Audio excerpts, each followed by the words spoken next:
بہت پریشان ہوا۔ اس نے خواب کی تعبیر بیان کرنے کے ماہرین سے پوچھا کہ اس خواب کی تعبیر بھلا کیا ہو سکتی ہے؟ انہوں نے بتایا کہ اس خواب سے تو یہی سمجھ میں آتا ہے کہ بنی اسرائیل میں ایک بچہ پیدا ہوگا جو تمہاری بادشاہی کے زوال کا سبب بنے گا۔ یہ سن کر فرعون نے حکم دیا کہ بنی اسرائیل میں جو بچہ بھی پیدا ہو اسے ذبح کر دیا جائے۔ اس طرح اس کے حکم سے ہزاروں کی تعداد میں ان کے بچے ذبح کر دیے گئے۔ وہ جو ذبح کیے گئے ان کی تعداد 12,000 یا 70,000 تھی۔ اتنی بات واضح ہے کہ ہزاروں کی تعداد تھی۔ رب تعالیٰ نے بنی اسرائیل کو یہی حالات یاد کرانے کے لیے، یعنی نبی کریم صلی اللہ علیہ وسلم کے زمانے کے بنی اسرائیل کو یاد کرنے کے لیے کہا کہ تمہارے آباء و اجداد پر ہمارے بڑے انعام تھے، وہ بھی شکر کرنے کے بجائے رب تعالیٰ کے احکام کا انکار ہی کرتے رہے اور خائب و خاسر ہوئے۔ تمہیں چاہیے کہ تم نصیحت حاصل کرو۔ جب ہم نے نجات دی تمہیں فرعون کی آل سے، وہ تمہیں بڑا عذاب دیتے تھے، ذبح کرتے تمہارے بیٹوں اور زندہ چھوڑتے تھے تمہاری لڑکیوں کو، اور اس میں تمہارے رب کی طرف سے بڑی آزمائش تھی۔ اور ایک معنی یہ بھی ہے کہ وہ تمہاری عورتوں کی شرمگاہیں دیکھتے تھے کہ یہ حاملہ ہیں یا نہیں۔ زندہ چھوڑنے والا معنی زیادہ مشہور ہے کہ انہیں لڑکیوں سے کوئی خطرہ نہ تھا، اس لیے ان کو زندہ چھوڑ دیتے، اور اس میں تمہارے رب کی طرف سے بڑی آزمائش تھی۔ اس کے دو مطلب ہیں، ایک یہ کہ تم جن مصیبتوں میں گرفتار تھے وہ تمہاری بہت بڑی آزمائش تھی کہ صبر کرتے ہو یا نہیں، اور دوسرا مطلب یہ ہے کہ تم پر اللہ تعالیٰ نے انعام کیے کہ تمہیں فرعونیوں سے نجات دی۔ یہ تمہاری آزمائش تھی کہ تم نعمتوں کا شکر ادا کرتے ہو یا نہیں۔ موسیٰ علیہ السلام کی پیدائش۔ اور ہم نے موسیٰ علیہ السلام کی ماں کو الہام فرمایا کہ اسے دودھ پلا، پھر جب تجھے اس سے اندیشہ ہو تو اسے دریا میں ڈال دے، اور نہ ڈر اور نہ غم کر، بے شک اسے ہم تیری طرف پھیر لائیں گے اور اسے رسول بنائیں گے۔ آپ علیہ السلام کی پیدائش سے پہلے ہی آپ کی والدہ کے دل میں یہ بات ڈال کر یقین کرا دیا گیا کہ پیدائش کے بعد تم بچے کو دودھ پلاتی رہو، جب تمہیں فرعون کے جاسوسوں سے خطرہ لاحق ہو یا بچے کے رونے وغیرہ سے پڑوسیوں سے تمہیں خطرہ ہو تو بچے کو دریا میں ڈال دو، ہم اس بچے کی حفاظت کریں گے اور تمہاری طرف لوٹا دیں گے اور اسے رسول بنائیں گے۔ آپ علیہ السلام کی والدہ نے آپ کو دریا میں پھینکنے سے پہلے کتنی مدت تک دودھ پلایا، اس کی حد کا ذکر قرآن پاک میں تو نہیں، البتہ ایک قول ابن جرح کا یہ ہے کہ بے شک آپ 4 ماہ بعد روئے تو پڑوسیوں وغیرہ سے خطرہ کے پیش نظر آپ کو دریائے نیل میں ڈال دیا گیا۔ موسیٰ علیہ السلام کی والدہ پر جب ولادت کا وقت قریب ہوا تو آپ کے پاس ایک دایا آئی، اس میں سے جو فرعون نے بنی اسرائیل کی عورتوں کے لیے مقرر کر رکھی تھی۔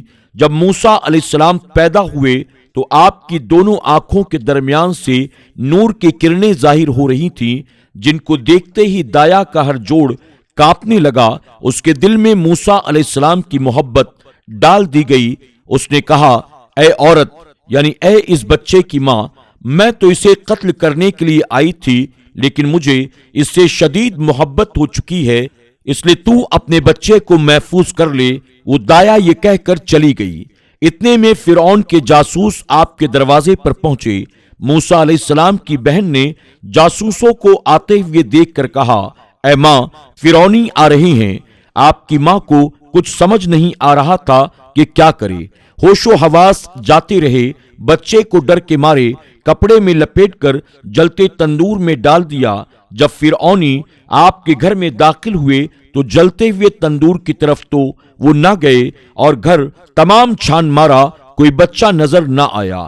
موسیٰ علیہ السلام کی والدہ کو دیکھا تو ان کے رنگ میں بھی کوئی تبدیلی نظر نہ آئی، جو عام طور پر عورتوں کا بچے کی پیدائش پر رنگ زرد پڑ جاتا ہے۔ اور آپ کا دودھ بھی نظر نہ آنے پر پوچھا کہ وہ دایا تمہارے گھر کیوں آئی تھی؟ آپ نے کہا، وہ میری دوست تھی جو مجھ سے ملنے آئی تھی۔ یہ کوئی جھوٹ نہیں تھا، وہ آپ کی دوست واقعی تھی۔ میرے پیارے آقا علیہ الصلوۃ والتسلیم کے پیارے دیوانوں، خاتون جنت حضرت فاطمہ الزہرا رضی اللہ تعالی عنہا کی کنیزوں، آج کے درس میں بس اتنا ہی۔ انشاءاللہ زندگی رہی تو مزید اس کے آگے ہم کل کے ایپیسوڈ میں سماعت کریں گے۔ آپ تمام سے گزارش ہے کہ آپ اس درس کو پابندی کے ساتھ سنتے رہیں اور اپنے دوست احباب کے ساتھ بھی زیادہ سے زیادہ شیئر کریں۔ اب کل تک کے لیے ہمیں اجازت دیں، اپنا اور اپنوں کا خوب خیال رکھیں۔ اللہ سب کو ڈھیروں خوشیاں عطا فرمائے۔ السلام علیکم ورحمۃ اللہ وبرکاتہ۔